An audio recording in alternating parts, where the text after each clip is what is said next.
देखिए प्रश्नावली 9.3 निम्नलिखित प्रश्नों का कुल राशि, मिश्र धन एवं चक्रवृद्धि ब्याज सूत्रों का उपयोग किए बिना ज्ञात कीजिए। फर्स्ट क्वेश्चन क्या है न, 4,000 रुपये का 2 वर्ष के लिए 5% वार्षिक ब्याज की दर से वार्षिक रूप से संयोजित होने पर। देख लीजिए, आप क्या जानते हैं, ब्याज इक्वल टू क्या है, मूलधन इंटू समय इंटू दर अपॉन 100। आपका दिया क्या क्या है, मूलधन 4,000 रुपया दिया है, समय 2 वर्ष दिया है, दर 5% दिया है। ब्याज फिर क्या हो जाएगा, मूलधन 4,000, समय जो है आपका 1 वर्ष होगा, क्योंकि बोला है वार्षिक ब्याज की दर वार्षिक रूप से संयोजित होने पर। ये चक्रवृद्धि ब्याज है तो 1 साल फिर 5% की दर से अपॉन 100 इज इक्वल टू 200 हो जाएगा। इसको काट दीजिए, 2 0 काट जाएगा, 5 4 जा 20 और इसका 1 0 200 रुपया हो जाएगा। फिर क्या हो जाएगा, प्रथम वर्ष के अंत में कुल राशि क्या हो जाएगा, 400 प्लस 200 इज इक्वल टू 4,200 रुपये। फिर क्या होगा, प्रथम वर्ष के अंत में कुल राशि, फिर 5% की दर से दूसरे वर्ष की ब्याज क्या हो जाएगा, मूलधन इंटू समय इंटू दर अपॉन 100। अब 4,200 रुपया हो जाएगा, मूलधन 4,200 रुपया, समय 1 साल और ये 5% की दर अपॉन 100 इज इक्वल टू 210 रुपया। अब द्वितीय वर्ष के अंत में कुल राशि क्या हो जाएगा, द्वितीय वर्ष के अंत में कुल राशि 4,200 रुपया, ये देखिए 4,200 रुपया प्लस 210 रुपया, 4,410 रुपया हो जाएगा। कुल ब्याज के हो जाएगा ना, 200 रुपया एक बार पहला वर्ष में मिला, दूसरे वर्ष में 210 रुपया मिला, 4,410 रुपया कुल ब्याज हो जाएगा। ये है आंसर। आप सेकंड क्वेश्चन देखिए, 16,000 रुपये का 2 वर्ष के लिए 10% ब्याज की दर से अर्धवार्षिक रूप में संयोजित होने पर। अब इधर भी क्या है, ब्याज इक्वल टू मूलधन इंटू समय इंटू दर अपॉन 100। इधर बोले हैं अर्धवार्षिक में ब्याज संयोजित होता है,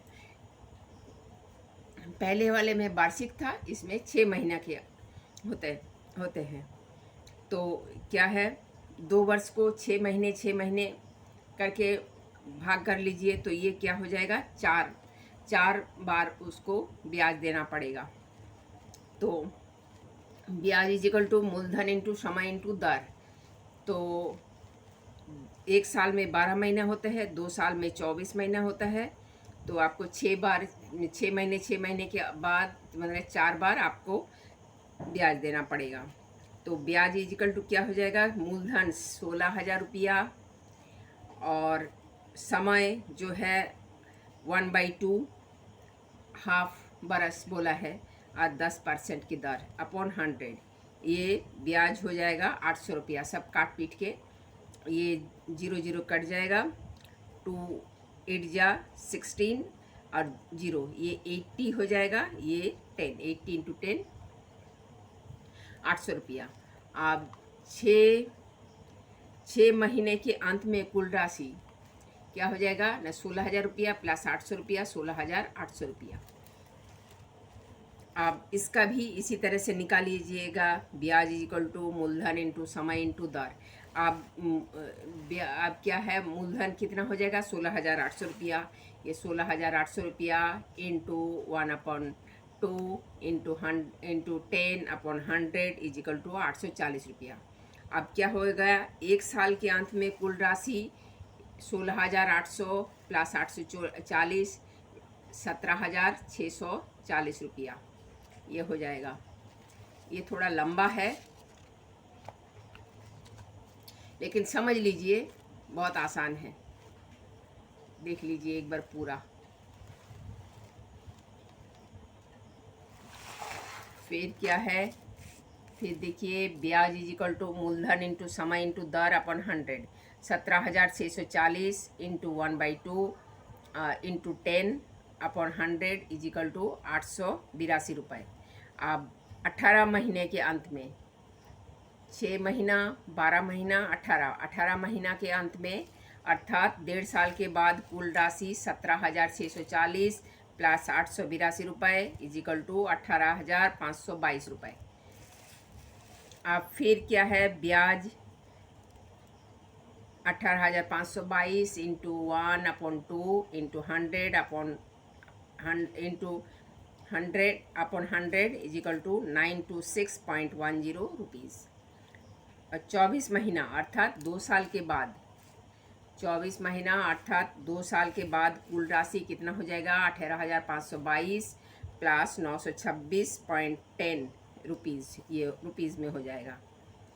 तो ये हो गया 19,448 रुपये .10 रुपीज़।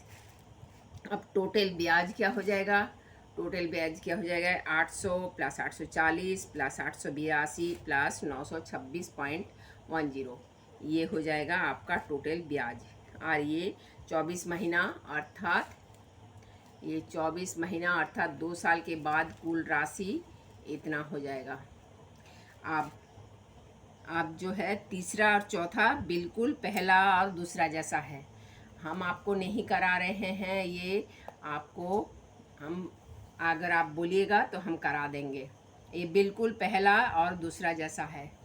ठीक है बेटा, please like share and subscribe.